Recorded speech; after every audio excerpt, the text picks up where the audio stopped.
Welcome back to another video. Today I'm discussing why I think Naruto is the best MC out of the big three, which is Ichigo, Luffy, and Naruto. Now, personally, we know Ichigo gets a lot of flag for not being goal driven and just being a dude that gets dragged along in the plot of Bleach. It's mostly surrounds him, but most of the time Ichigo gets dragged, to be fair. I personally don't like Ichigo as an MC, but I don't really understand the flag for it. If we were anime characters, we'd most likely be Ichigo getting dragged along for the plot, especially if we were still in high school. Or at least if you're listening to this and you're in high school, you just get dragged along. You mostly want to just finish your studies, and then I'll deal with whatever I got to deal with, especially with the dead people. Well, also that Luffy's story is not finished to me, so Luffy has had great moments in the One Piece arc. I just don't like Luffy as a character. Now, Luffy is great. MC is a great captain. Shows that he could be the light in the world. And his character progression ever since Ace's death has been phenomenal. But Naruto, from being zero to hero story, was perfection. And most like many people, I am nostalgic of the show. I did grow up watching Naruto, playing the games of Naruto, so I am nostalgic on that part, but nor does that cloud my, I don't have bias towards Naruto and One Piece. Some things One Piece does better than Naruto, and some things Naruto does better than One Piece. I respectfully don't put myself in the Naruto fandom, the One Piece fandom. I refuse to get into war with either of them. I got into war with the JoJo fandom. Did not work out how I wanted it to work out. But rather that Naruto, his zero to hero story, unlike you see Ichigo, you see Ichigo and Luffy, you see Naruto start out very young. The village hates him. Everybody hates him. He got the demon possessed fox, or the Nine Tails at that time, stuck inside him. Not his choice, by the way. Inside him. He has no parents. Come on now. And he has to overcome people's objections, people's ridicule, people's, toward him. And he's smiling throughout this, trying to change the world in his view, going to become Hokage, just off the benefactor of he needs the recognition and the respect from others.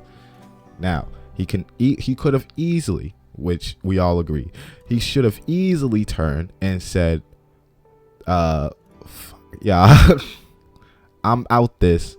Y'all have done nothing for me my whole life, and I saved y'all one time, and now y'all happy for me. But that's what Naruto wants. So when Naruto gets that huge embrace, especially after he defeats Pain and everyone gets brought back from Nagato, it's great. It's the fulfillment. It's the payoff that he gets from being stuck in a village that hates him, even though it's none of his fault why they hate him.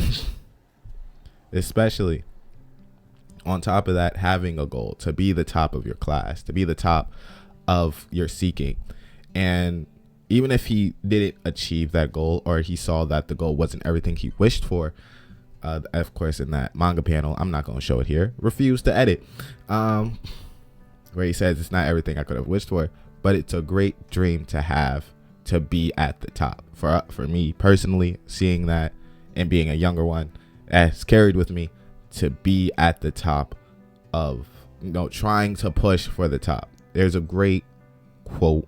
I don't know where the quote's from, but I know it's a Kobe quote, where I strive for perfectness, knowing that no one can ever be perfect, but that makes me better than 90% of other people. People are only okay to just be aight. Naruto was never okay to just be where he was, but to strive greater. And in comparison, Luffy's story is not done, but Luffy doesn't have a zero to hero story at all. Garp really cared for him. He loved him. Granted, he got kidnapped as bandits as younger, lost Sabo when he was younger, but he doesn't have a zero to hero progression. It's mostly he has to climb the ranks of the pirate world until he gets to the Pirate King. Even at then, he may not even be the strongest at the end of his series, but we'll see how that turns out. While of course Ichigo, he's just along for the ride. He gets struck with plot most of the time. He's a mix of almost everything in the Bleach arc to keep him relevant through the story. half of Bleach, of course, is manipulated by Aizen and have to incorporate Ichigo somehow. But you could tell the story of Bleach and take Ichigo out, except for like some plot points. Nothing changes. Of course, Aizen may win. So, but mostly Aizen's downfall was because of Kisuke. Kisuke is still a major factor in helping the Soul Society. He'd probably still help even Ichigo wasn't there. Other than that, yeah, Luffy's story is not done. I will never say Luffy will eclipse Naruto. I just can't do it. But they're all phenomenal stories. I can't put down one. I'm going to uplift the others and not just put down one. I just think Naruto is the superior MC when in terms of that. That Zero to Hero story is something you just fall in love with. It's something that you really like. To see his character development and character progression is indeed interesting, especially when he tries to strive after Sasuke. I would have dropped Sasuke once I was an adult though, but that's just me. But to see that his never giving up spirit, knowing things worked out for him in the end, despite the many people that he lost, rather unintentionally or intentionally, Neji, was fantastic. Anyway, like, subscribe.